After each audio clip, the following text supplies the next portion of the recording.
लो भाई, हरियाणा सरकार की बड़ी खबरें फैमिली आईडी पोर्टल पर अपलोड करें ये सब कागज, ताकि तुरंत बने आपका बीपीएल कार्ड और इन योजनाओं का मिले आपको लाभ।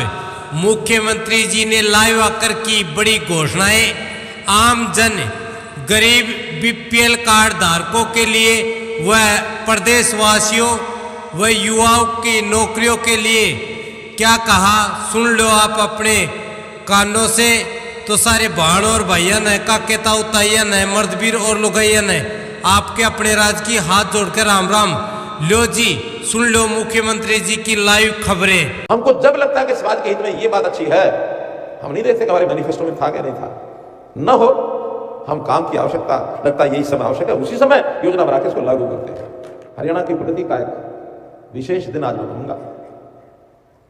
इस कड़ी में आज जैसा बताया गया कि कुल मिलाकर 679 ऐसे प्रोजेक्ट हैं जिनका उद्घाटन और शिलान्यास आज हो रहा है। कुल लागत आज के इस कार्यक्रमों की, जो हरियाणा अंत्योदय परिवार परिवहन योजना या हैप्पी योजना को मिलाकर 4223 करोड़ रुपए की योजनाएं हैं जो जनता को समर्पित की जा रही है। आज का यह दिन और एक विशेषता, आज महाशिवरात्रि का दिन है और महाशिवरात्रि पर्व की भी आपको बहुत बहुत बधाई, बहुत बहुत शुभकामनाएं।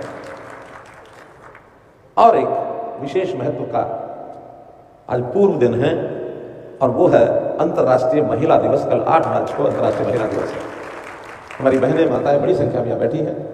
विशेष तौर पर मैं उनको भी इस मंच के माध्यम से पूरे हरियाणा की अपनी माताओं बहनों को बहुत बहुत शुभकामनाएं और बहुत बहुत बधाई देता हूं। किसी भी देश या प्रदेश के विकास के लिए इंफ्रास्ट्रक्चर बहुत बड़ा रोल अदा करता है। पिछले 10 वर्ष में पूरे देश में अथवा हरियाणा में इंफ्रास्ट्रक्चर की नई नई योजनाएं जो हमने शिलान्यास की, उनका उद्घाटन किया। ये भी हो सकता है कि कुछ शिलान्यास हमारी सरकार आने से पहले के हुए हो, उन्होंने तो शायद पत्थर लगा के छोड़ दिया होगा शिलान्यास का, लेकिन अथवा हमने उनका भी सबका उद्घाटन किया। और एक नई बात, आज भी जिन प्रोजेक्ट्स का शिलान्यास हम कर रहे हैं, इसका उद्घाटन भी हमको ही करना है।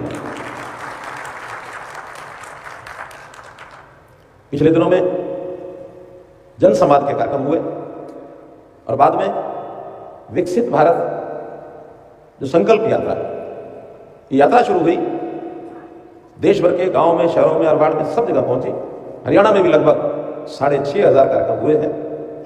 इन सब कार्यक्रमों में भी बहुत सी मांग, बहुत सी डिमांड्स ये आई है।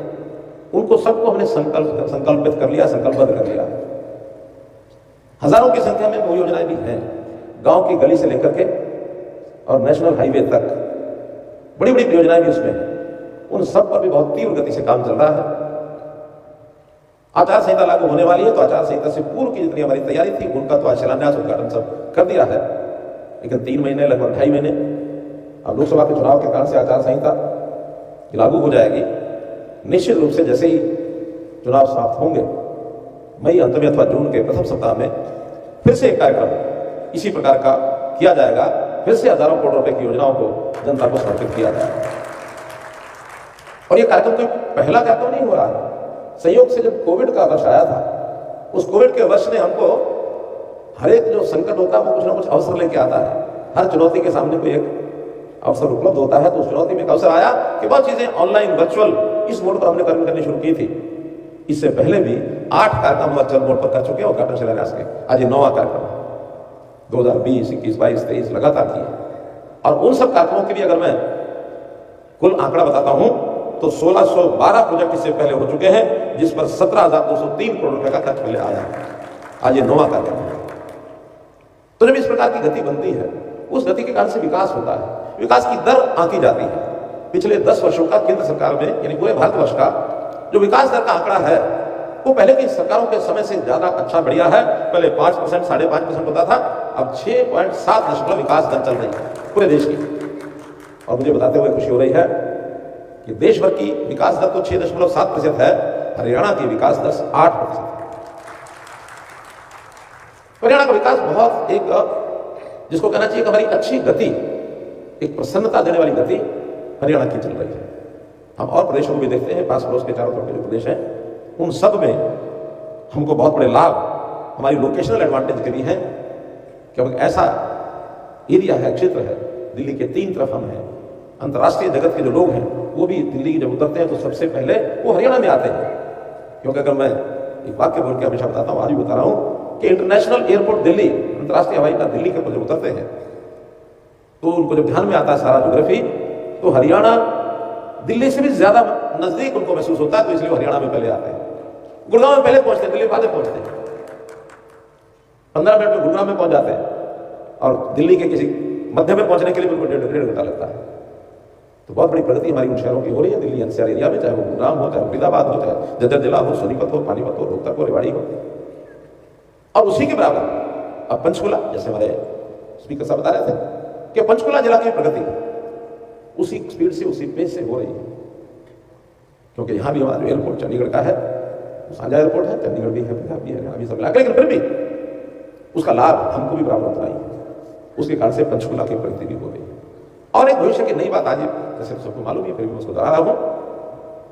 अब जो एयरपोर्ट महाराज अग्रसेन एयरपोर्ट हिसार में जो बनने जा रहा है, उसके कारण से हिसार और उसके आसपास के जिले, फिर उसमें हिसार है, जींद है, भिवानी है, फतेहाबाद है, सिरसा है, इन जिलों को भी उसी प्रकार की प्रगति के रास्ते दिखेंगे जैसे दिल्ली के आसपास और चंडीगढ़ के आसपास दिख रहे हैं। हमारा प्रदेश बहुत बड़ा नहीं है, छोटा प्रदेश है, तो छोटे प्रदेश में इस प्रकार के एयरपोर्ट एक साथ साथ 8-8 जिलों को भी अगर तीनों एयरपोर्ट कवर करते हैं तो पूरे हरियाणा की प्रगति एक समान है। प्रगति का ऐसा मैं नहीं कहता कि पिछली सरकारों ने बिल्कुल की नहीं होगी, लेकिन जिस प्रकार के काम उस समय होते थे, एक रीजनल लेवल पर काम करके और अपने आप को इतनी तीसरी मान लेते थे, लेकिन हमने 2014 में आते ही कहा था हरियाणा का एक समान विकास, ये हमारा मोटो रहेगा, ये हमारा ध्येय रहेगा, उसमें किसी प्रकार की कोई दुविधा ये हम नहीं आने देंगे। तो मित्रों, भाई बहनों, इस प्रगति के कारण से समाज में खुशहाली ये भी लगातार देखने को मिल रही है। हम हरियाणा में बहुत ऐसे काम कर रहे हैं जिन कामों को हमारा केंद्रीय नेतृत्व उसको पहचान देता है, मोहर लगाता है। बहुत से प्रदेश उन योजनाओं को अपने प्रदेशों में लागू करने के लिए भी प्रयत्न कर रहे हैं।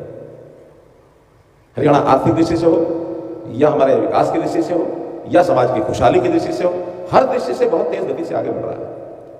हमारे जो आर्थिक जगत को जानने वाले लोग हैं, इकोनॉमिक्स को जो समझते हैं, पढ़ते हैं, हमने अभी विधानसभा में अपना बजट प्रस्तुत किया है। बजट के हमारे जो फिस्कल पैरामीटर्स हैं, जो उसके मापदंड होते हैं, उसके हिसाब से जाना जाता है कि किस प्रदेश की क्या स्थिति है। हमने जितने हमारे फिस्कल पैरामीटर्स हैं, चाहे वो 15वें वित्त आयोग ने उनका आकलन किया हो, चाहे नीति आयोग ने किया हो, चाहे रिजर्व बैंक के नाते से आंकड़े प्रस्तुत किए जाते हो, सब में हम अव्वल दर्जे पर हैं।